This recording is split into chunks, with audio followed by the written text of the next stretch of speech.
கிளாஸ்ல பாய்ஸும் இருக்கிறாங்க கேர்ள்ஸும் இருக்கிறாங்க. ஸோ இவங்களோட ரேஷியோ 5:3. இப்போ நம்ம இனிஷியலாக என்ன பண்ணிக்கலாம் அப்படின்னா அந்த ஸ்டூடெண்ட்ஸோட கவுண்ட்டை ரவுண்டடாக நம்மளாம் ஒரு வேல்யூ எடுத்துக்கலாம். இப்போ நான் பாய்ஸை 500 எடுக்கிறேன், கேர்ள்ஸை 300 எடுக்கிறேன். ஸோ ஃபெயில்டு பர்சன்டேஜ் பார்த்தோம் அப்படின்னா பாய்ஸில் 16%, கேர்ள்ஸில் 8% வச்சுக்கலாம். 500 பேருக்கு 16% பேர் வந்து ஃபெயிலு.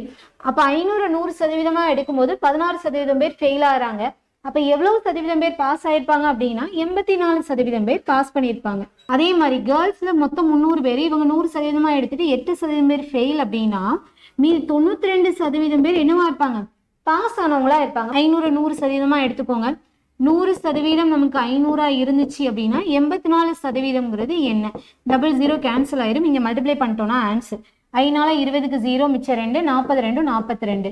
ஸோ பாய்ஸ்ல 420 பேர் பாஸ் பண்ணியிருக்காங்க. இங்க கேர்ள்ஸை பொறுத்த வரைக்கும் பார்த்தோம் அப்படின்னா 100% 300 இருந்துச்சுன்னா 92% எவ்வளவு பேரா இருப்பாங்க, 00க்கு 00 கேன்சல், கிராஸ் மல்டிபிளிகேஷன் பண்ணோம் அப்படின்னா 32 6 9 27. இப்போ 276 கேர்ள்ஸ் வந்து நமக்கு பாஸ் பண்ணியிருப்பாங்க.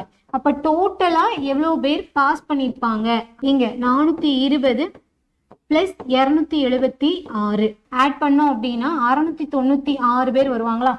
800 பேருக்கு 696 பேருங்கிறது எத்தனை சதவீதம் இன்ட்டு 100, இதுதான் கணக்கு. ஸோ இங்க 00க்கு 00 கேன்சல் பண்ணிடுறோம். 8ஆல கேன்சல் பண்ணிட்டோம் அப்படின்னா 8 8 64 மிச்சம் 5 7 8 56.